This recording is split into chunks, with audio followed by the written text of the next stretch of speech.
Brian Barnett is just a regular guy. He's not a doctor. He has no legal license in any field of mental or emotional health.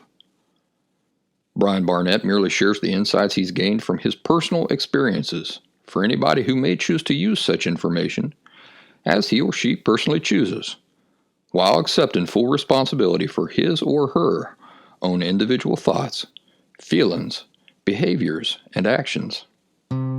Brian Barnett assumes no responsibility whatsoever for anybody's individual choice to expose himself or herself to any information that Brian Barnett shares. And by listening to this program, you're acknowledging that you, and only you, are responsible for your own thoughts, feelings, and actions. Happy Thursday, everybody. Welcome back to The Last Symptom. I'm Brian Barnett, the creator and host of The Last Symptom. I'm happy to have you back here with me. What's going on where you're at? How you doing? Winter is in full swing here where I'm at. You know, cold, gray skies. That's mostly it. Cold and gray skies. But like I say, I'm not complaining. I love for winter to be gray and cold. That's the way winter's supposed to be. And I look forward to it every year. So we're right in the heart of it, and I'm real happy about that. If you share the same hemisphere of the planet as I do, well, then it's winter for you too. And believe it or not, we are going to blink our eyes and it's going to be summertime. So try to enjoy the last little bits of winter as far as you can. That's what I'm trying to do. In fact, I would like to even take more advantage of winter and get out and do some backpacking or something before the warm temperatures start coming back. Been planning on taking old Ornery Orson, my young pup. He turns 2 this year, out into the woods and doing something like that. Well, whatever the case, wherever you are, I hope you're doing well out there. Did you see in the news this week that doctors gave somebody a pig heart? I'm not making this up. They transplanted a pig heart into a person for the very first time. I thought that was pretty interesting and scary at the same time. They had a picture of the guy after the transplant sitting up in his hospital bed getting a selfie taken with the surgeon who did the surgery. Think of that. The surgeon's just stuck a pig heart into you. In your chest. It's now in your chest, beating a pig's heart, and the doctor, the surgeon who did this, wants to take a selfie with you. It's almost like comedy in science fiction, ain't it? I mean, can you imagine reading something like that in a corny science fiction story or magazine or something 30, 40, 50, 60 years ago about how weird the future is going to be?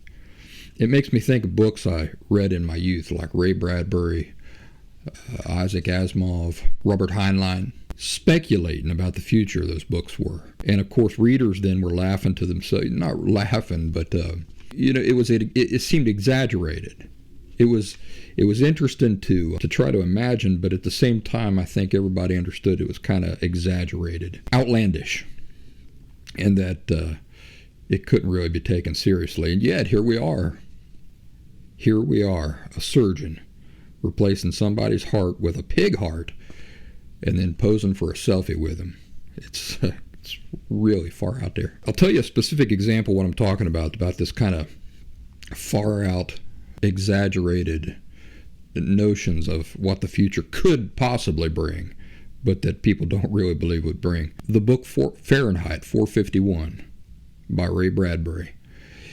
If you haven't read that, it's a real good book. Fahrenheit 451 by Ray Bradbury. In the story, which was written in 1953, Bradbury described entire walls of people's homes as being television screens and visual media just being in people's faces 24 hours a day. Constant, you know. Now, I'm sure that when that was first published, readers thought such a thing was possible 1,000 years in the future, 100, 200 years in the future. They thought it was possible. But they probably on some level also thought that reasonableness and balance would prevail and society would never bring it about because it's just such an exaggeration. You know, I didn't even read the book until probably the mid-'80s, you know, because I wasn't alive in 1953 when it was released. But regardless, even when I read it in the mid-'80s, it seemed a bit far-fetched. It seemed like a far-fetched exaggeration to me then. Regardless, here we are with entire walls of our homes covered in gigantic screens, usually in multiple rooms. And do you know that many people I visit have their TVs running all the time for no reason? It really stands out to me because, you know, I think we were allowed to watch 1/2 hour of television after school, and we were allowed to watch cartoons on Saturdays. But other than that, we weren't allowed to watch TV. We had to be out in the woods or creating things or reading or, you know, doing some kind of more productive or constructive type of activity. And so it always stands out to me when I go to somebody's home and it's rude, actually. They got the TV going on. You're trying to hold a conversation with them. They won't even turn the TV off. And that's just what it's become, you know. They do it simply for background noise. In fact, I've asked people, why do you need the TV on? We're not watching it. I'm not watching it. You're not watching it. Oh, you know, just background noise. They can't comfortably sit in silence without distraction for more than 5 minutes. Think about that. It makes them uncomfortable. So if they just turn off the TV and they're in their home, they can't stand it. It's too quiet for them. So they leave the TV on, just running in the background. If you think about it, even if they were to turn off their TV, then what would they have? They'd have their laptops, their tablets, their cell phones, and these sorts of things. Their gaming consoles, you know, to fill in any voids so that they don't have to experience any uncomfortable silence. Do you think that's healthy? Both individually and for the human race. Do you reckon that sort of thing is healthy? Can it ultimately lead to anything healthy for people as individuals or for society as a whole, that people are addicted to constant stimulation and distraction and therefore never have time to isolate certain thoughts and forget spending a day on an isolated thought like that? People can't even spend 5 minutes. 5 minutes alone with a thought, reflecting on a thought deeply, because it makes them uncomfortable. They need some kind of noise in the background. Reminds me of somebody I started talking to way back in the beginning when I first started The Last Symptom. I was explaining how unhealthy people, you know, really, people who are trying to recover from emotional disorders, it is imperative that they set aside time and sit through uncomfortable feelings and try to figure out why they feel uncomfortable, where it's coming from. Take in a thought here and there or a memory, play with it, think about it, analyze it. And he said, you know, what I've noticed is that when I'm driving in the car, I'm constantly distracting myself with music, the radio. He says it makes me so uncomfortable. What I'll do is I'll even start playing games with myself. Like I'll start counting the road signs that go by. That's the sort of thing we're talking about. Running from uncomfortable feelings in any subconscious or unconscious way so that you don't have to spend even 5 minutes alone with it. Do you think that's healthy? Do you know that in the book Fahrenheit 451, the sort of environment that we're discussing here, this environment of constant distraction and stimulation, do you know what sort of thing that environment, the environment we see today, Do you know what sort of thing that gave rise to in the novel Fahrenheit 451? It gave rise to mass censorship. Yeah, mass censorship. This book in 1953, which describes exactly the environment that... I'm telling you, when I read the book, I thought this is real far out there. Real far out there. This is kind of like total fiction, just total fiction. But here we are. And in the book, what this gave rise to and fostered was mass censorship. So Ray Bradbury got the fact that we're all living in this sort of environment today with all this mass distraction and stimulation. Did he get the mass censorship? Did he get the part where that would give rise to and foster mass censorship? Did he get that right? Well, in the book, the mass censorship of information deemed as only confusing and complicating people's lives. That was the censorship that was going on in that science fiction book. Of course, for its time, the story revolved around books, censoring books. All the information in those books, it's just, all it does, it just confuses people. It just complicates life. So we're going to burn books. That's what they did. Do you see any parallels to that today in real life? Think beyond books to the way most information is shared today. Do you see any parallels? Any information out there that you can think of that nobody wants you to be able to share because they say it'll just confuse and complicate. So we're going to censor the living daylights out of it. Montag, the protagonist in Fahrenheit 451, at one point tries to have a meaningful conversation as he's coming out of this closed-minded myopia that he's been a victim of for most of his life, and he can't. He can't have a meaningful conversation with anybody about anything. Do you know why? Because everybody's indifferent, ignorant, and callous. Do you see any parallels today in the real world with the book in that regard?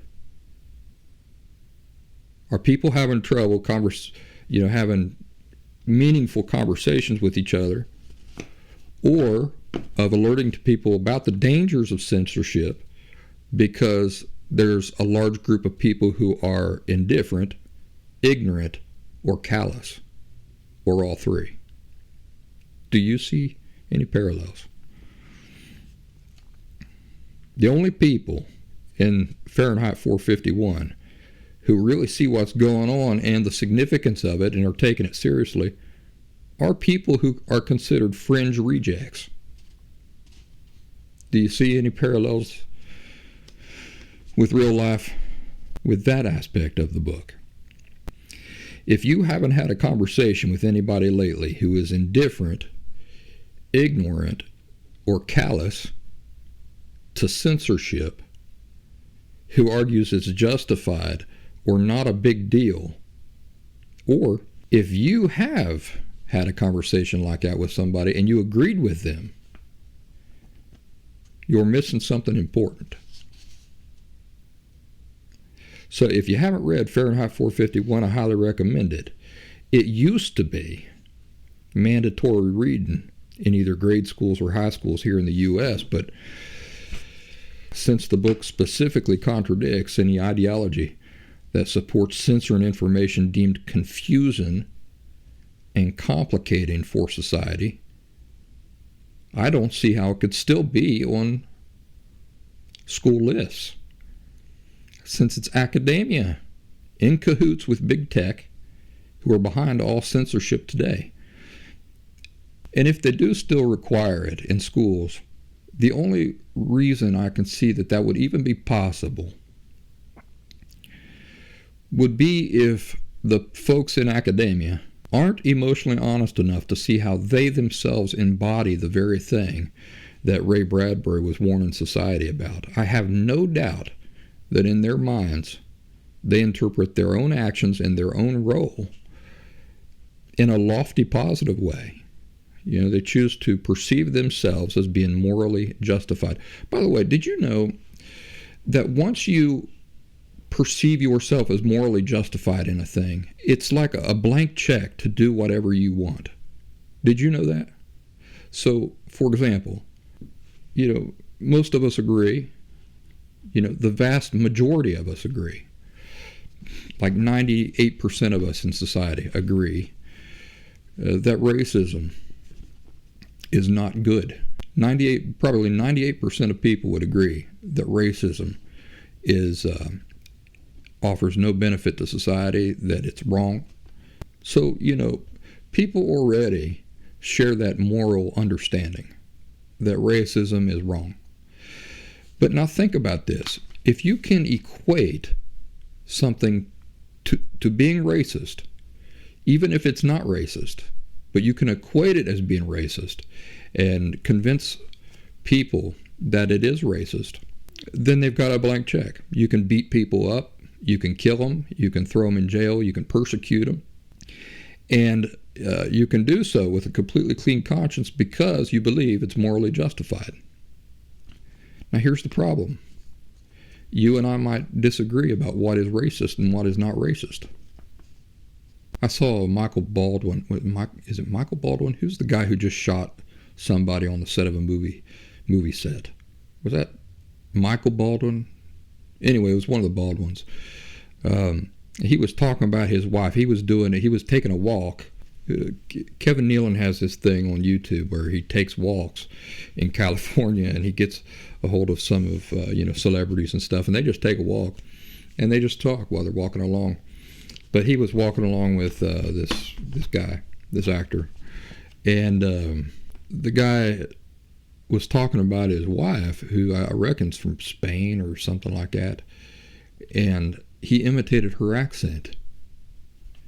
And then he apologizes to Kevin Nealon. Oh, I know that was racist. It's racist for me to imitate my wife's Spanish accent.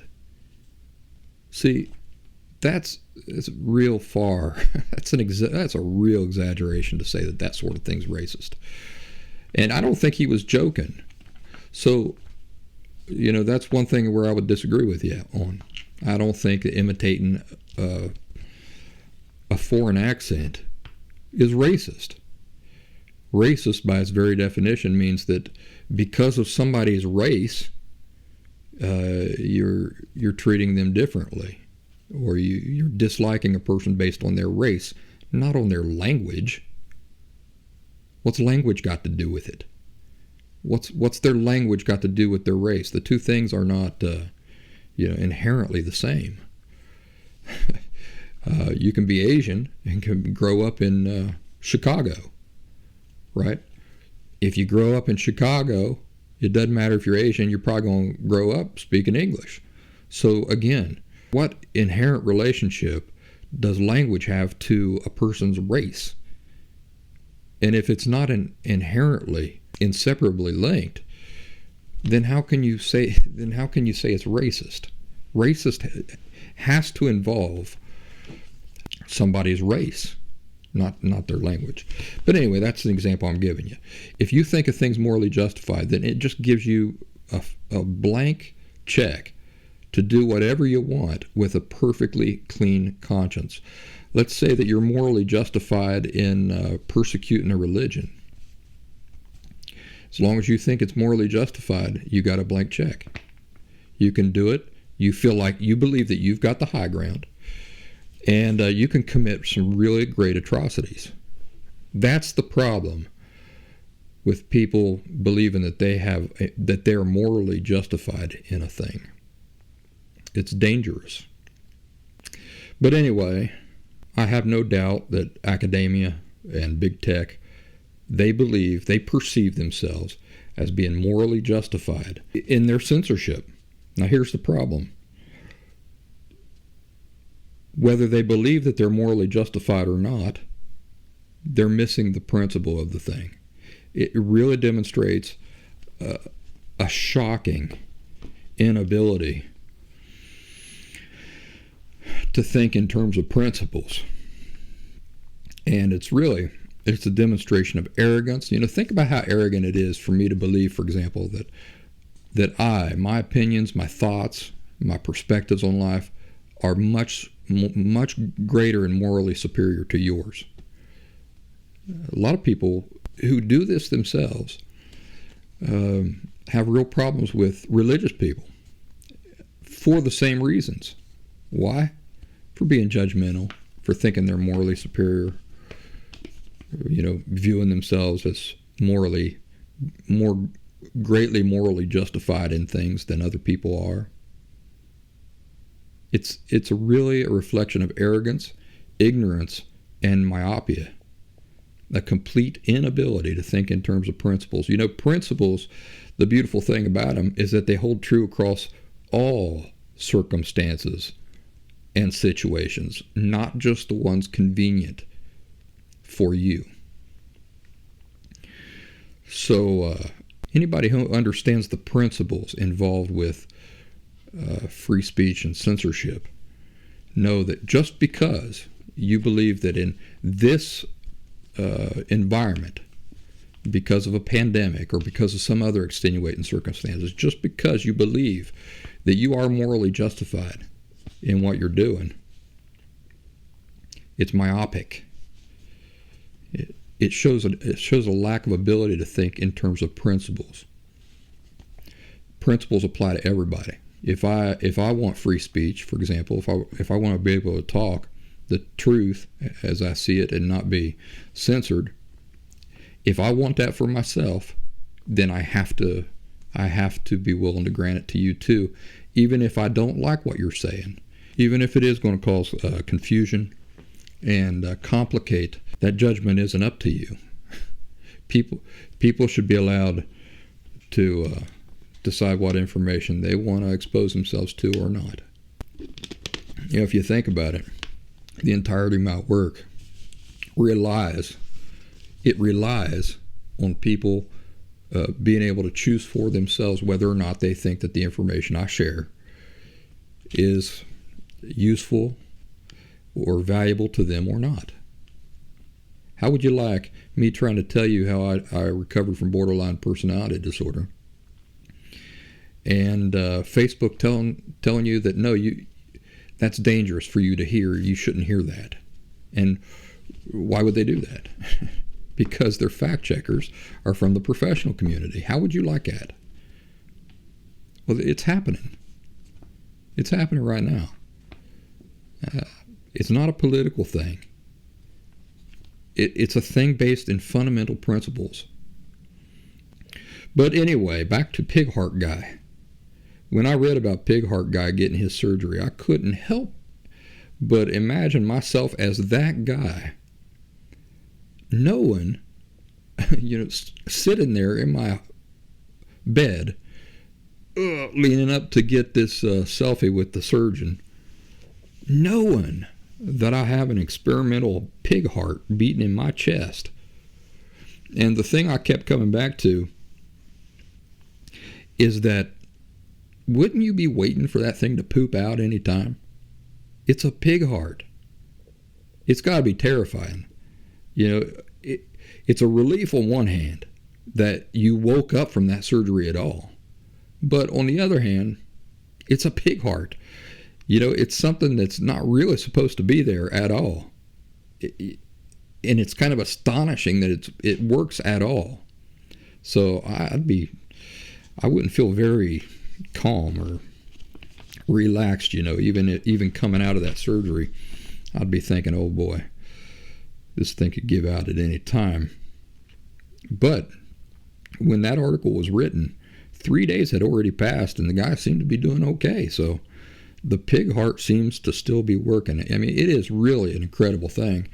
And from what I understand, they had to genetically manipulate the pig so that the transplant host body wouldn't reject this pig heart. So more went into it than just, going out, wrestling down some pig, taking its heart and putting it in a person. It was a little bit more involved than that. But still, fascinating, incredible thing. Hey, a lot of you know that even though I'm a hillbilly from the Appalachian region where West Virginia, Kentucky, and southeastern Ohio meet, that I lived for over a decade in Philly, and I still consider Philly my adopted hometown. Because of that, I regularly keep up on the news there, and I try to keep in touch with Philly life and conversations. In fact, it was my custom while in Philly to always listen to the local talk radio there local in Philadelphia. So on my morning commutes, I'd always listen to 1210 AM radio, WPHT there in Philly. And fortunately, I can still do that with modern technology. So nowadays, I still listen to 1210 WPHT. I just do so through the radio.net app. I can still listen to all the Philly morning radio there on the AM station, just as if I was commuting to work like always before. I especially like listening to Dom Giordano. A lot of people from Philly know exactly who that is. While I was still in Philly, Michael Smerconish was somebody I always also really enjoyed listening to. That's where Michael Smerconish got his start, was Philadelphia morning radio. So I don't listen to him anymore. But when he was on the radio there in Philly, I really liked listening to him. I found him to be a very reasonable, balanced thinker. At any rate, speaking about Philadelphia and the news coming out of Philadelphia, over Christmas there was a terrible fire in Philadelphia. I don't know if it was in the national news or not, but it was pretty bad. I got the news from the Philadelphia Inquirer. In Philly, there's a lot of these row homes, and what they are basically, they're just homes built wall to wall to wall, and they sometimes go entire city blocks. So it's sort of a wonder to me that the fire wasn't worse than it turned out to be, and that it contained itself to just two homes. But this was in the Fairmount area of Philly, and according to some reports I come across, it's possible that a child got a hold of a lighter early in the morning and ended up catching the family Christmas tree on fire. So this is according to the Philadelphia Inquirer. A 5-year-old told Fairmount fire investigators a Christmas tree ignited as he played with a lighter. The Philadelphia Fire Marshal's office continues to investigate and has not yet announced an official cause for the blaze. When first responders arrived at the 3-story row house before sunrise, the boy had made it out of the building. He then told a neighbor, and later a paramedic, a firefighter, and hospital staff, how the fire had started and that his mother had died. Fire officials said 26 people had been occupying the 2,300 square foot building along North 23rd Street. 14 were listed as living in the 4-bedroom upper unit. The New York Post says that at least 13 people were killed, including 7 kids. The mayor of Philadelphia called it one of the most tragic days in our city's history. Now here's what I wanted to talk to you about as it relates to the principles and laws that we regularly discuss about emotional health. Remember when we've discussed how anything that happened in your childhood are things your parents are responsible for, not you? I'm sure a lot of people struggle to accept that that is true. Anything that happened in your childhood, even the things you did that you were told not to do, that was your parents' responsibility, not yours. Why? Because children aren't responsible for themselves. Their parents are responsible for them. This means that the parents are responsible for every mistake you make, everything you do, everything that happens to you. So it doesn't even have to be something you've done. If something bad happens to you, that's your parents' responsibility. They are responsible for seeing ahead at the possibility of that happening to you and avoiding that and making sure that you avoid that happening to you. Because parents are responsible for their children, it means the parents are responsible for everything. Not just the good, but for everything. You know, you get an A on your test at school. That's great. Parents are very proud of that. They say, yeah, because of my parenting, I made sure he studied hard, did his homework, and he got that A. But the parents are also responsible for when you, as a child, take your slingshot outside and bust out somebody's window. Your parents are responsible for both the good and the bad.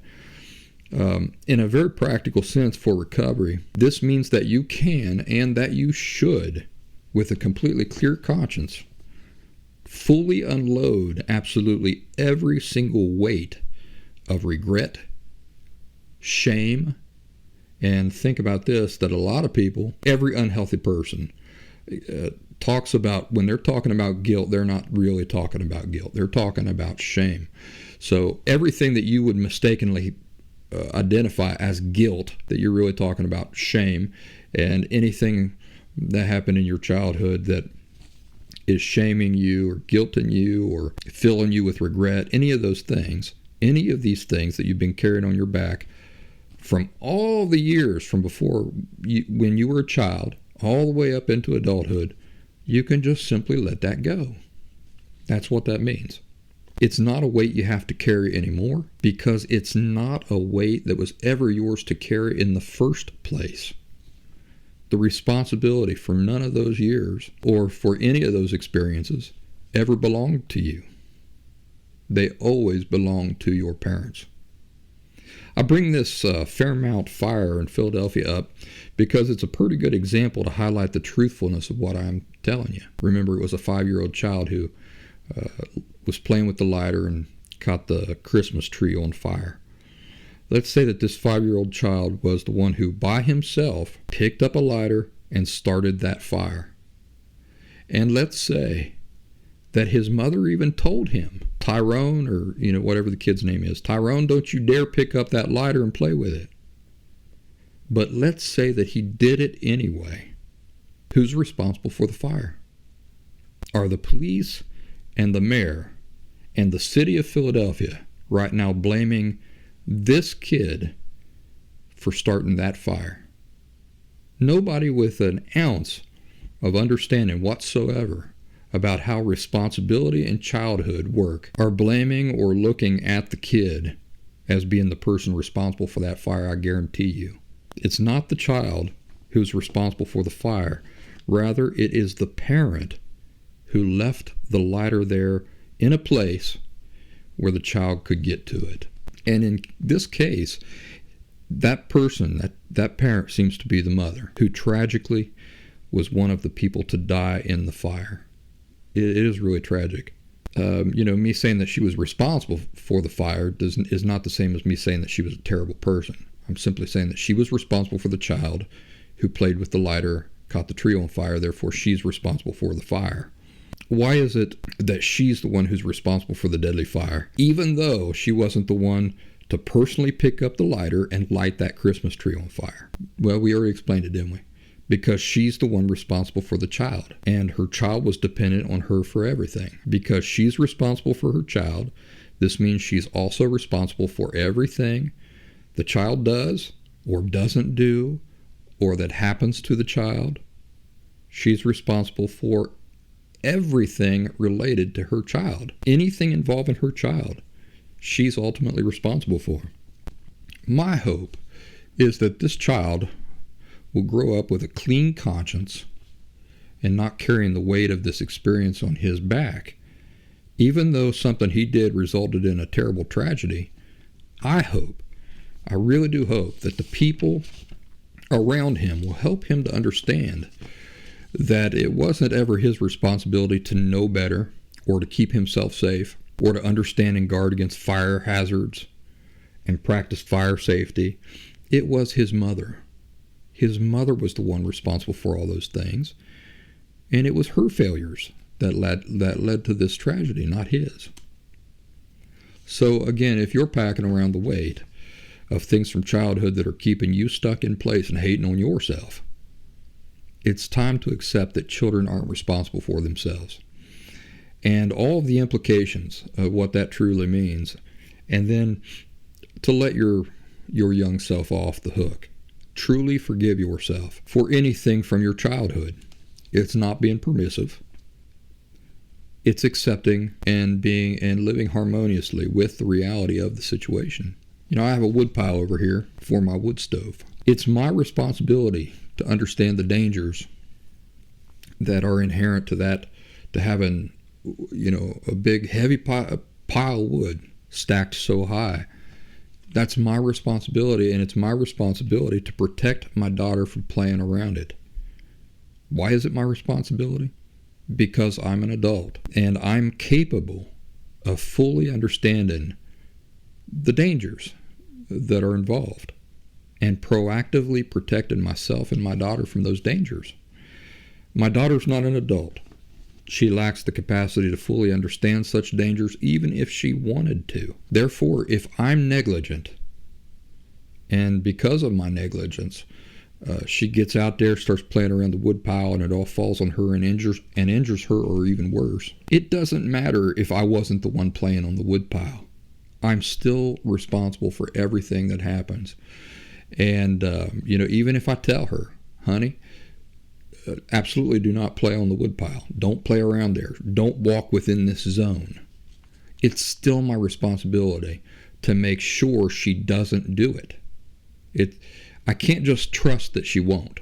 Why not? Because at her age, she's 6. She lacks the capacity. It literally lacks the capacity. Even when I give her an instruction like that, she lacks the capacity to fully understand the true nature of those dangers, and the capacity to fully understand the importance of what I'm telling her. So even if I do give her a warning like that, it's still my responsibility to make sure that she is unable to even get close there. Understanding that she lacks the capacity to understand the full gravity of the nature of that situation and the full seriousness of what I'm telling her, I still have to follow up, even though I've told her not to. You know, even though I tell her not to, what that does not release me from responsibility. The reason I tell her that is sort of as like a backup security measure, right? So if I get negligent, if I get busy and I'm not paying attention to her, hopefully that will serve as a backup emergency type thing that may keep her away from the woodpile. But it's still my responsibility to make sure that she doesn't get near the woodpile. You know how kids are. They get distracted very easily. They get forgetful very easily. And before you know it, they're in a place where they know they're not supposed to be, but they're there anyway. Not because they're purposely disobeying you or anything. It's just they're not mindful all the time of. They can't even be mindful all the time of all of the instruction you're giving them. I'm thinking about this kid with this lighter. His mom might have told him, "Don't play with the lighter. That's for grown-ups. Don't play with that." But he got up. I think the fire happened like 6:30 in the morning. So he got up. He's by himself probably. Mom's probably still asleep. Everybody's still asleep. He sees that lighter there. There's been a lot of excitement going on. I think this happened on Christmas morning or the day after Christmas. He's had a lot on his mind, this little boy, this 5-year-old boy. He's not 40. He can't handle responsibility like that. He shouldn't be expected to. He sees the lighter. He probably doesn't even think. If he does think, Mom said not to play with this, he doesn't understand why, the gravity of why she's telling him not to play with that. So that's the sort of thing I'm talking about. That it's not fair, nor is it even based in reality or reasonableness whatsoever, to hold children to the same types of expectations that we hold ourselves to now. We've got 35, 40, 45 years on a 5-year-old. A lot of us. I know I can't talk for all of you. I'm trying to imagine what the average age of my audience is, probably between 20 and 60. Let's talk announcements real briefly. The Last Symptom website, thelastsymptom.com. That's it. It's my website full of free resources. There's loads more free resources there than there are paid resources. But It is the paid, the few modest paid resources that allow me to keep providing the free resources. That and voluntary donations. So if you're interested in donating to support what I'm doing here, that'd be much appreciated. The paid resources are one-on-one phone calls with me, one-on-one Zoom video calls with me, and the Last Symptom Fundamentals course, which is a 2-week intensive pre-recorded course. It's not scary at all. Works with your own schedule, no matter what your schedule is. So it's 2 weeks of intensive instruction with kind of a PowerPoint type setup. And you'll be looking at me like a lot of you are right now. What we do is we go through from the very beginning to the very end of what causes emotional disorder. I use borderline personality disorder specifically in great detail because that's what I have personal experience with. But it applies to all emotional disorders. And we break down exactly the underlying causes for all those things. We discuss in great detail how those things got there, why they behave the way they do, and the steps that you need to take in order to rid yourself of the disorder in an authentic and permanent way. So that can be found at thelastsymptom.com. The Last Symptom community is a place that we would really like to be able to mingle with you and get to know your personal circumstances and help guide you in the right direction. And the way you can join that community is at thelastsymptom.locals, LOCALS.com. And finally, this podcast is now usually available also as video episodes. So if you'd like to watch me instead of just listen to me, you can do that on both Rumble and on YouTube. Just search for The Last Symptom, or even easier yet, just run over to thelastsymptom.com. And there is a section of the site there that's called Resources, and you just go in there, and links to everything that you need are right there. One other thing I want to tell you, in addition to video episodes here of the show, Orange Slices, which are condensed video insights, are being published regularly. Boy, why did I include that word so much in today's show? Regularly on both Rumble and YouTube. So these are very short videos that are taken directly from the show, but they're very brief, between 5-10 minutes. I was thinking the other day, because I still catch myself, even though, I have great hopes for Rumble, I still catch myself, for convenience sake, still using YouTube most of the time. And I asked myself the other day, why is that? And I realized what it is. Rumble has yet to offer or include playlists, that you can create for yourself. So like my favorite videos, you create your own folder, favorite videos. And then anytime you come across a video that you really like, you just save it into that folder, favorite videos. That way you don't have to go searching all over Rumble every time you want it, or all over YouTube. And Rumble is yet to include or create playlists. So that's really the thing shooting them in the foot right now. But once they come out with the playlist capability, then Rumble is really going to be a force to be reckoned with. In fact, I can't think of anything for my personal use that would keep me using YouTube. So they really need to get on the ball and create that capability. So until then, I think it's really delaying people making any serious commitment to the platform.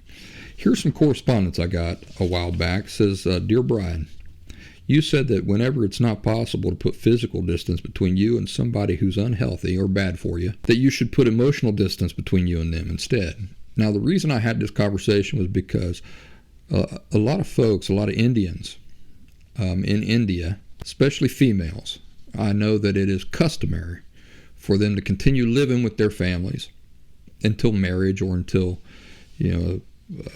they gain a certain amount of independence where they, would move out. It's different than the American culture. In the American culture, we turn 18, 19, we're gone. And the way I understand it, in India, it's not like that. In India, it's very customary for young women to continue living at home. And, the financial situation over there is different. Economics is what I mean. And so I've talked to Indian followers of the Last Symptom, and they've said, hey, it's not feasible for me to be living on my own. Yeah, I still live at home with my folks. We're talking about people who are, women who are in their 20s and even 30s. They say, if I can't get away from this really unhealthy environment, if that's not feasible for me, then what should I do? And what I've told them is that the idea is the same. You want to create distance. So if you can't create physical distance from an unhealthy influence, then what you got to do is you got to create emotional distance from that emotionally unhealthy influence. So imagine that you're still stuck at home living with your folks. You got to see them every day, those sorts of things. You can still create distance emotionally by not engaging with them in the ways that you would if there was just no problems whatsoever. You wouldn't share certain things with them. You'd keep a lot to yourself or find somebody else to share those intimate things with rather than just opening yourself up to those people. Because what's going to happen is that they're going to use that against you. It's going to create a lot of frustration, a lot of unhappiness, a lot of angst, a lot of conflict. So that's what I mean, is you just don't share those things with them. You don't open yourself up that way to them. You create that emotional distance. If you think about it, anything that's inside of you and it's private and personal to you, nobody has access to that. It doesn't matter if you live with a person or you don't. You get to choose everything that you will share with somebody. So even if you live in the same house, you can create almost the identical conditions, if not physically, emotionally. So think about my father. We have no contact. Think about what that means. It means I don't share with him the things that are going on in my life, the things that are important to me, the things I'm working on, the things I'm thinking about, because we have no contact whatsoever. Now, let's say that my dad and I were living in the exact same house. Could I still do that? Sure, I could. I still get to choose who I'm going to share those things with. Nobody can access anything that is inside of me unless I choose to share it. Right? So that's the distance I'm talking about. Don't open yourself up to and engage in that way with people who are not a good influence on you. Even if you live in the same house with them, you can keep it, let's say, professional. You share with them what absolutely must be shared with them in order to live life and no more. Hey, I paid the electric bill. Oh, great. Why'd you do that for? Well, because I wanted to do my share. You're just stating the superficial facts. You're not going any further than that. Oh, I did it because this is the way I feel, and I feel like I'm not doing enough. And no, you don't need to do all that. Keep distance, even though physically you can't. This person who wrote to me says, you said that whenever it's not possible to put physical distance between you and somebody who's unhealthy or bad for you, you should put emotional distance between you and them instead. How do you do that? Well, we just talked about how you do that. Right? You still have to have interactions with them, but you keep it almost like this is a workmate. This is not my friend. This is just somebody I'm doing business with. I have to do business with this person. I will keep it on a business level.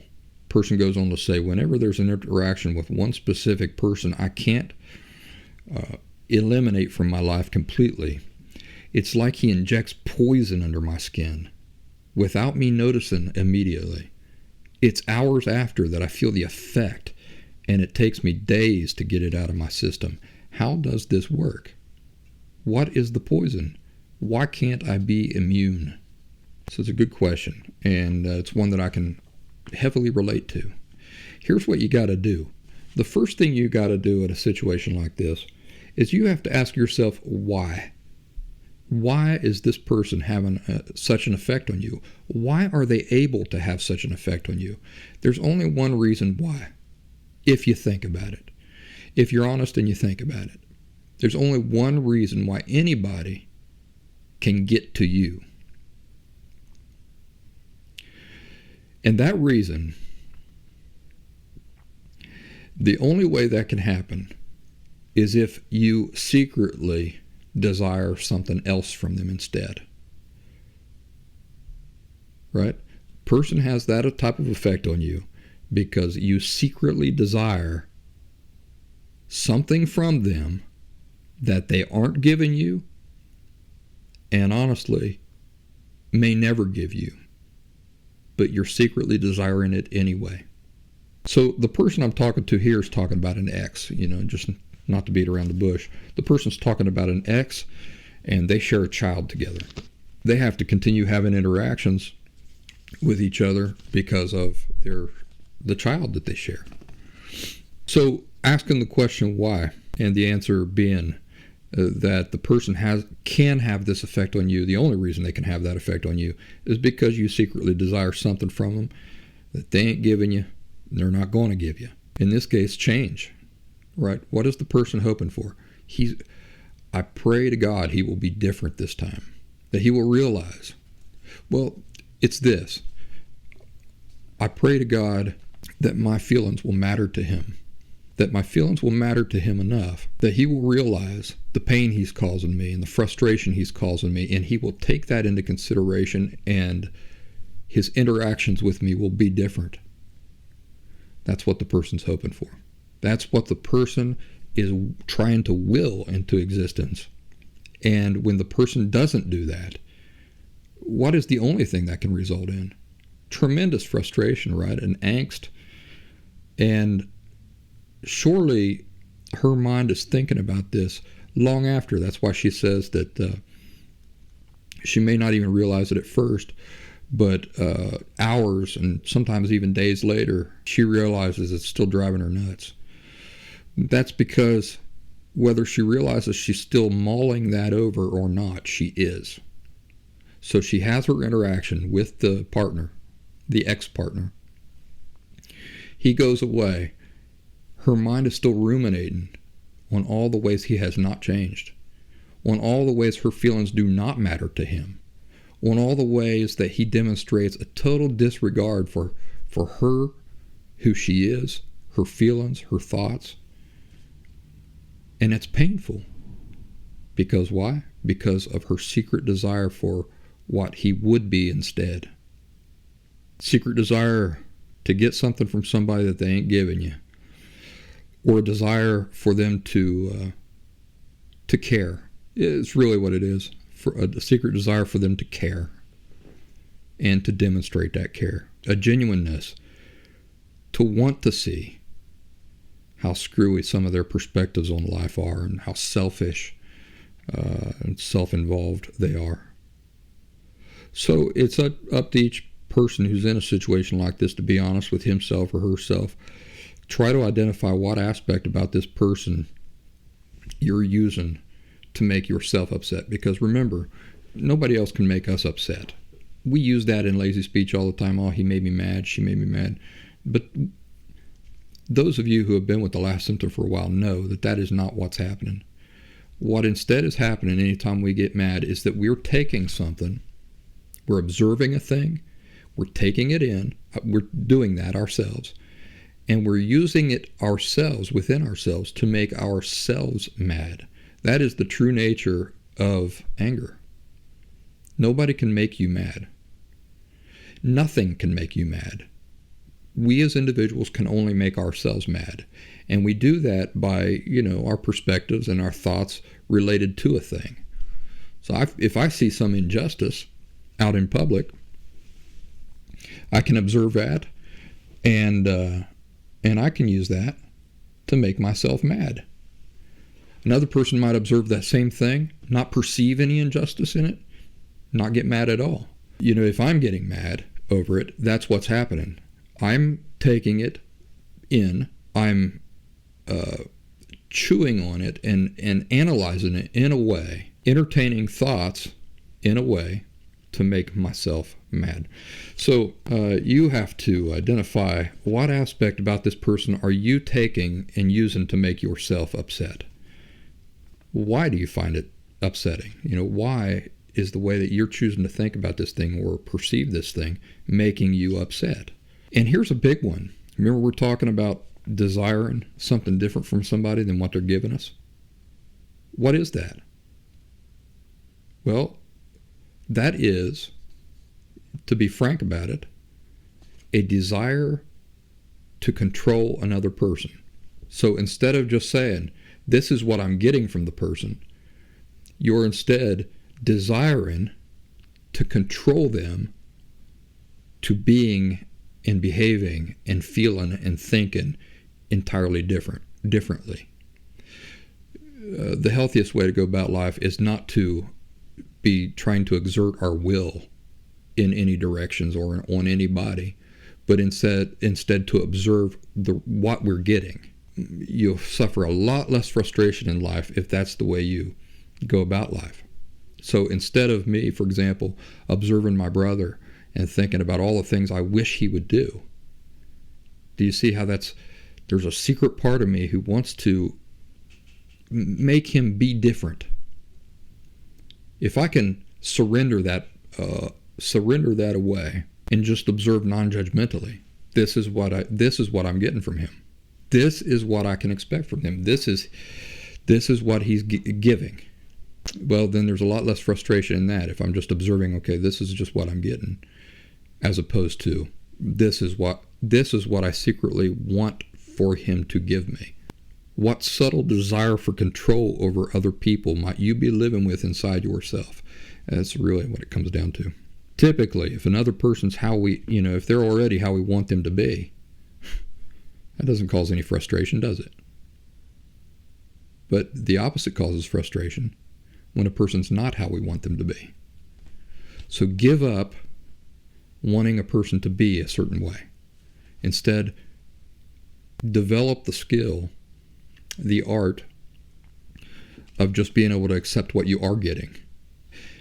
Accept, I mean, in the healthy way, not in agreeing with them or liking what they're giving you. That's not what I'm talking about. What I'm talking about is just non-judgmental observing.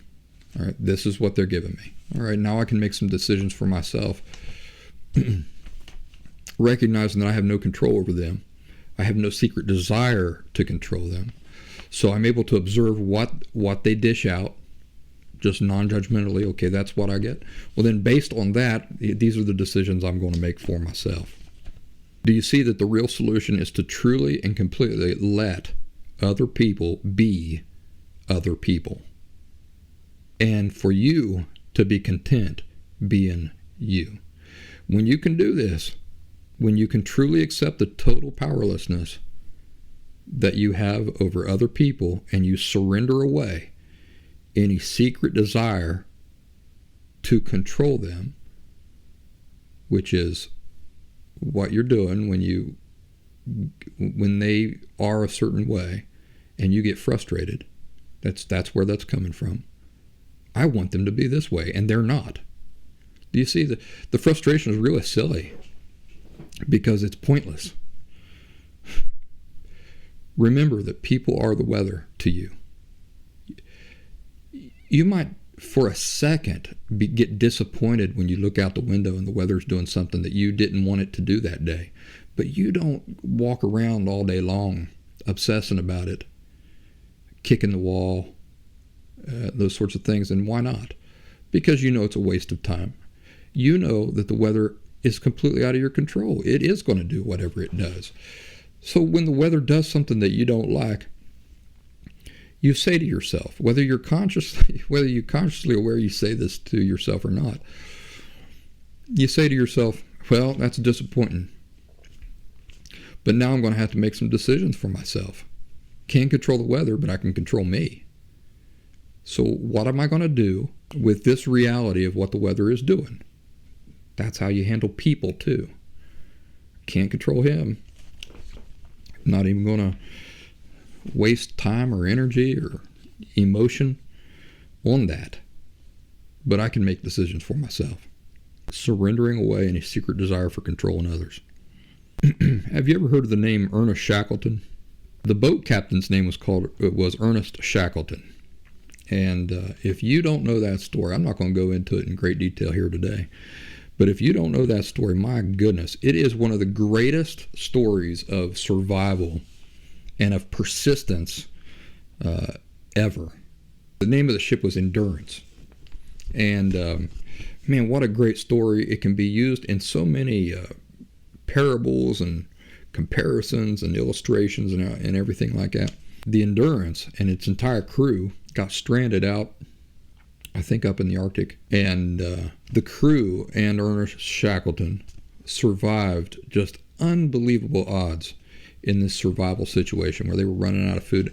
At one point, they had dogs, they had sled dogs that they had to eat. They had to use parts of the ship for fires and that sort of thing until the ship, basically the ocean, more or less reclaimed the ship. They had to travel across the frozen ocean by foot, carrying supplies and whatever they could, seeking out, going out for land.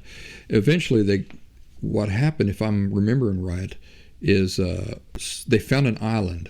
That's what it was. They were packing along their supplies, dragging them behind them like a sled in their emergency boats. So eventually they come to an island. The ice melted enough that they could get into these emergency boats and head back out to sea, but they left most of the crew there on that island and said, we'll come back for you.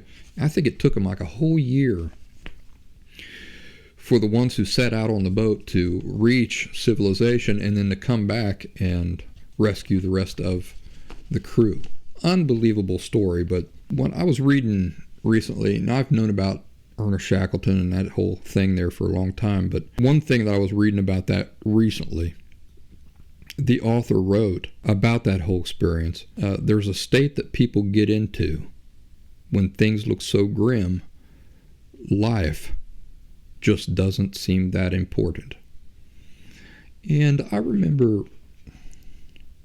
in the heart of my own pain and recovery and my authentic recovery from borderline personality disorder, reaching that state. It wasn't a suicidal state.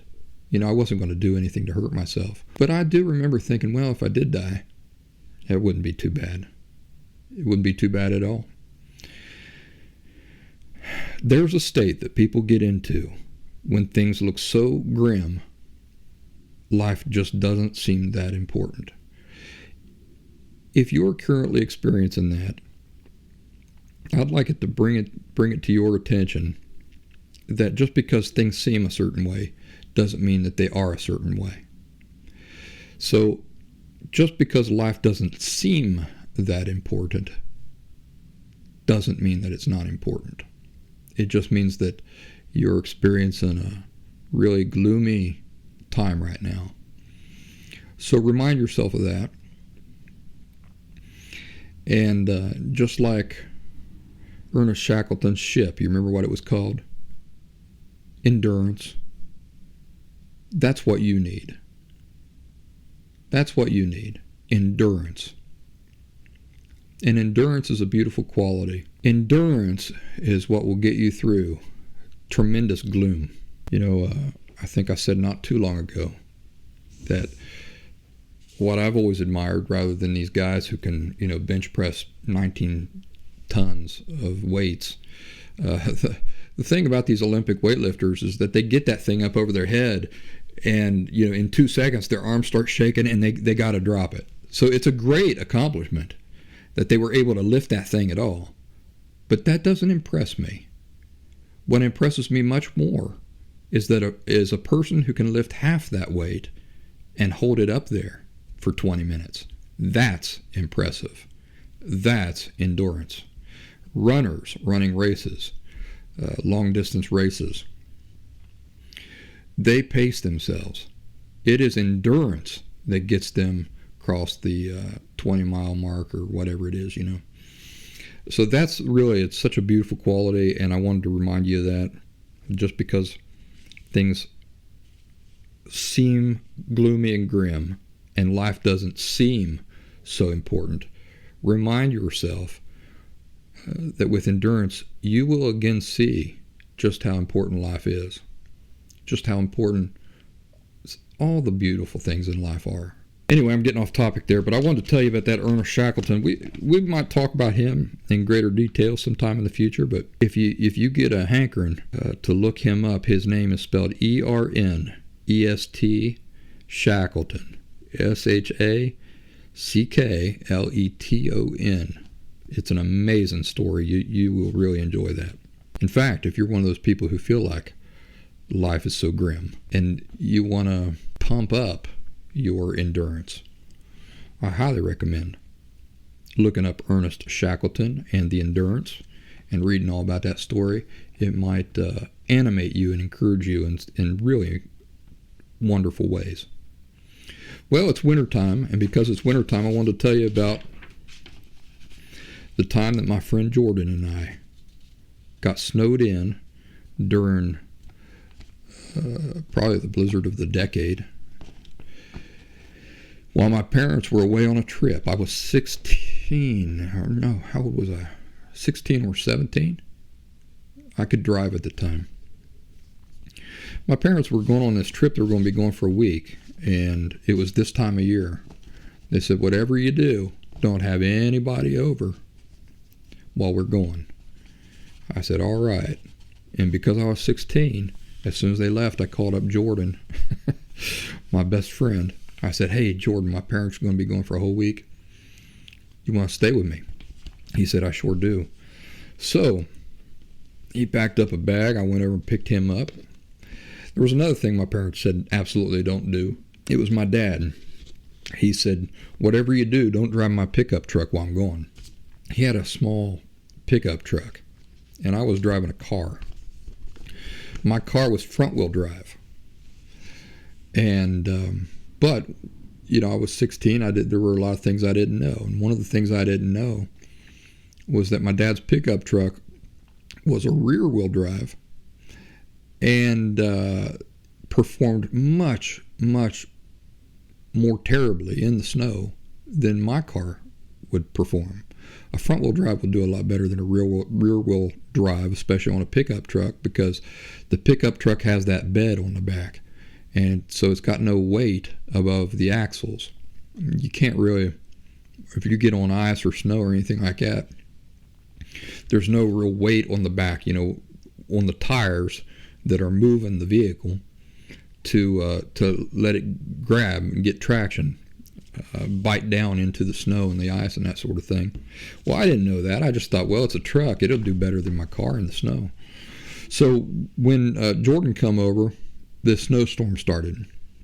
I mean, it was coming down heavy. And for those of you who are just joining me, I grew up way out in the middle of the woods, in the middle of nowhere, in the Appalachian backwoods. And we started thinking, well, we're going to get stuck in my house out there in the middle of nowhere. We need some things. You know, we're going to need Mountain Dew. We drank a lot of Mountain Dew back in, you know, pop. And we're going to need pizza. We're going to need a bunch of junk food. And especially we're going to need lots of movies. And so we decided to leave my car there at my house and to take my dad's pickup truck. And that was a big mistake. And I learned real quick why that was such a mistake. I really should have just listened to my dad. We got into town, and it's a miracle we got back. Because where I grew up on these old dirt roads out in the middle of nowhere. And to get into town, you know, it was like 15, 20 minutes. And by the time we got into town, got all of our pop, got our snacks, got the movies, everything was freezing up. And the snow was coming down real heavy. And when we come out of the Piggly Wiggly, we got into my dad's pickup truck. I couldn't even barely hardly get out of the grocery store parking lot. That's how bad this thing did in snow. It just did not want to go. So I think what I did is I called some fellows over. I said, hey, jump on the back here. So they stood on the back of the truck so that it could bite into the ground and move the truck forward until we got up the hill there. And then we had that 15, 20-minute drive on roads that were not going to be plowed for weeks. You know, where I grew up, we had nobody come out and plow our roads. We did, but they did, what they would do is they'd do everything in the county first, people who lived near town and inside town. And then they'd finally get out to us about a week later. So for a whole week, there was no plowed roads or anything. So it was a miracle we got back. And the reason why I want to tell you this story is because it's so memorable to me. So many things happened while Jordan and I were snowed in on my house. Now, another thing I'll tell newcomers is that we didn't have running water, so I had to go down over the hill every night with a couple buckets, and I'd pull water out of a freshwater spring. Now, a lot of people, when I tell them this, they think I'm talking about a well. I'm not talking about a well. This thing weren't 3 feet deep. I mean, you could stick your arm down into it and touch the bottom. So it wasn't that deep. It was a naturally occurring freshwater spring, so just a hole in the ground. And so we had plenty of water. I had to keep going down, getting the water down into the snowy, or down over the snowy woods. The electricity kept going in and out. So we'd have electricity for a couple hours, and then it'd go out for like 5 hours. Come on for a couple hours, go out for hours. And that happened that way all week long. In total, I think we got about 3 feet of snow, probably a little bit more. It was a big snowstorm. You know, my family, because we heated with a wood stove, the way that we would kind of moderate the temperatures inside the house is when the wood stove would get really hot. You know, there's no way to turn it down immediately like a thermostat. So what you do is you just open some doors. That's the way that we controlled kind of the temperature inside the house. If the stove would get too hot, you know, you can control the stove by closing the flue and that sort of thing. But as far as once it got too hot, you know, there's no way to just like turn it down immediately. So you just crack the doors open. And I remember us cracking the doors open there in the back, and the snow, the 3 feet of snow just right outside the door there. And we got into an ornery mood and started daring each other to, in shorts, we were both wearing shorts, to run out barefoot, way back into the woods, touch this tree, and come running back in 3 feet of snow. I remember us doing that, running out there past the wood pile, back into the dark woods, touching a tree and coming back and just be freezing, you know, but the stove would be right there. So we'd go up and warm up next to the stove. I also remember that we'd open up the back door and just pee out the back door. And Jordan did that. Opened up the back door, peed out the back door. I think he was the first one to do it. And then I went to do it, and when I opened up the door, what I saw were 2 pee streams in the snow.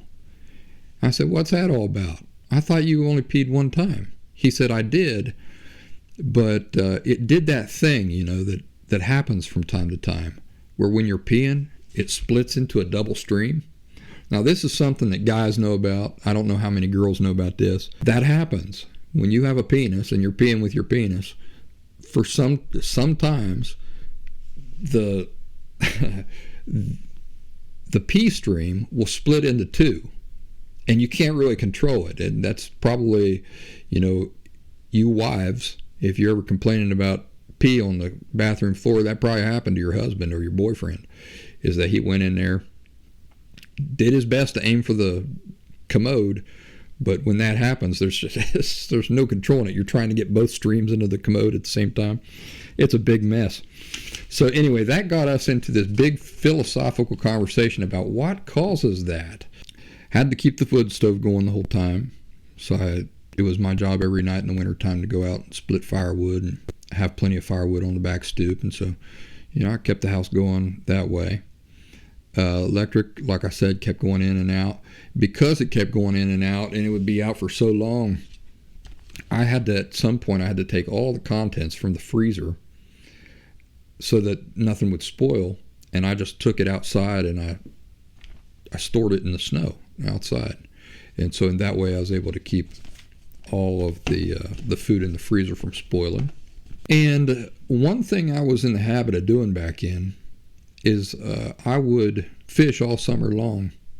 I'd bring the fish home, I'd fillet the fish, and I would store the meat in a sandwich bag or in a freezer bag.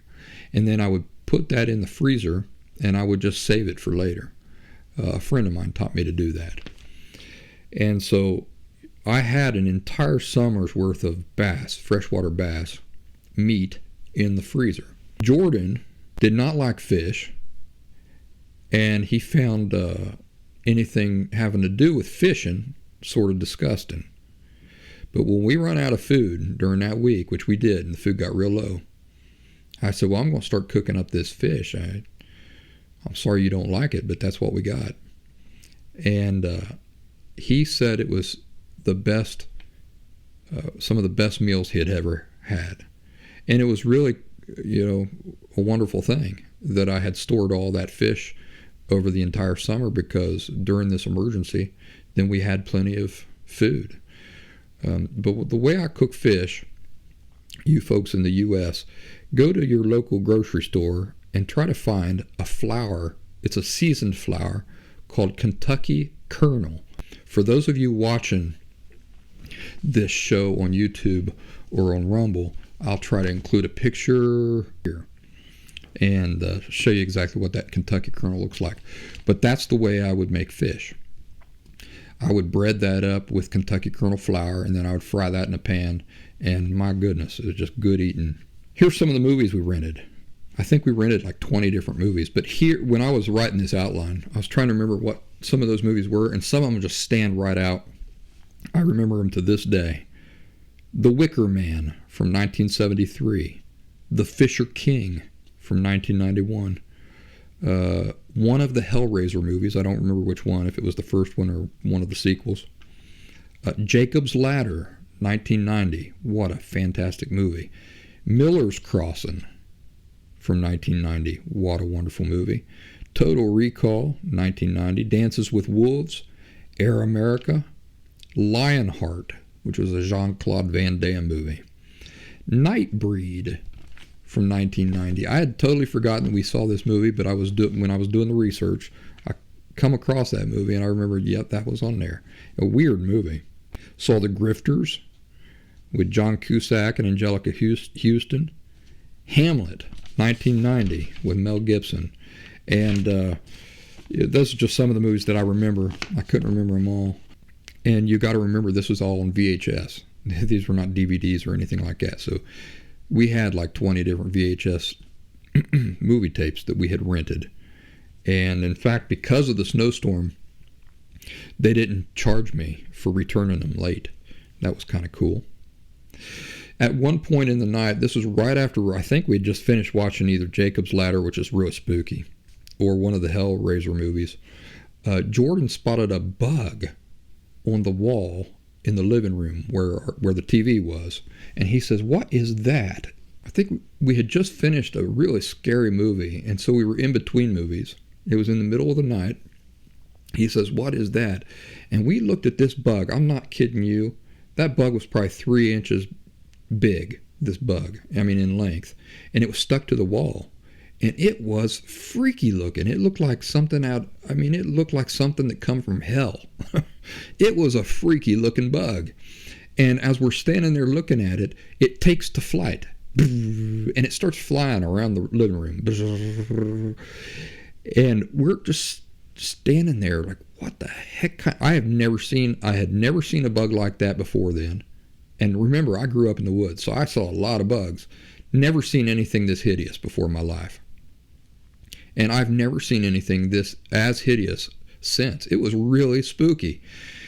It starts flying around the living room, and we're just staring there looking at it. It's flying slowly. And then all of a sudden, it speeds up, and it goes zoop, and it flies under Jordan's chin.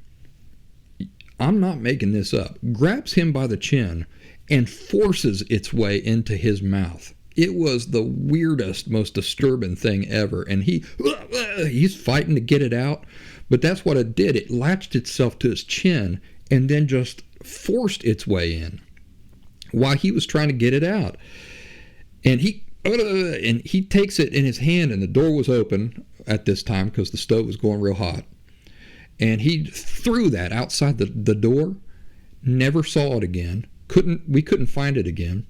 Never saw it again. I never saw a bug like that again. And I'm just telling you, the timing of that was unbelievable, because like I said, we had just got done watching this really spooky movie, and we're both kind of freaked out. We're there in the middle of the woods all alone, nobody else around, in the middle of a snowstorm, so we're cut off from everybody. And this happened. It was weird the way that thing...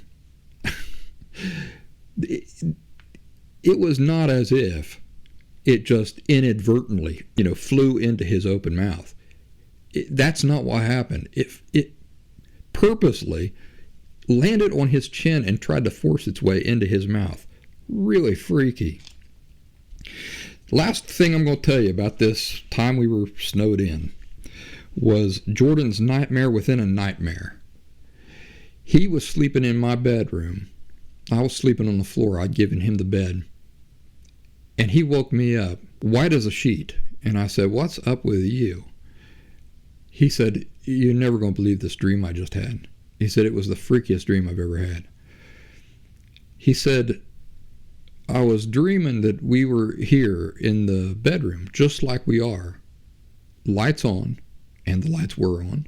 I'm not sure why the lights were on, but they were. I think they were on because we weren't intending to go to sleep. When we'd get together, we'd try to stay up for, just until our bodies would give out. He says, "We were in your room, just like this. I was laying up here on the bed. You were down on the floor. You said, 'I'm going to get up, I'm going to go do something.' And so you left. You went out of the room." And he said, "I was just sitting here, just kind of laying back, thinking. And all of a sudden, these voices started coming out of your radio. Just gibberish come out of your radio." He said it started off real low, and it got louder and louder. Until he said the volume of it was just really loud. And he said, I jumped up, and I unplugged the radio, and it stopped.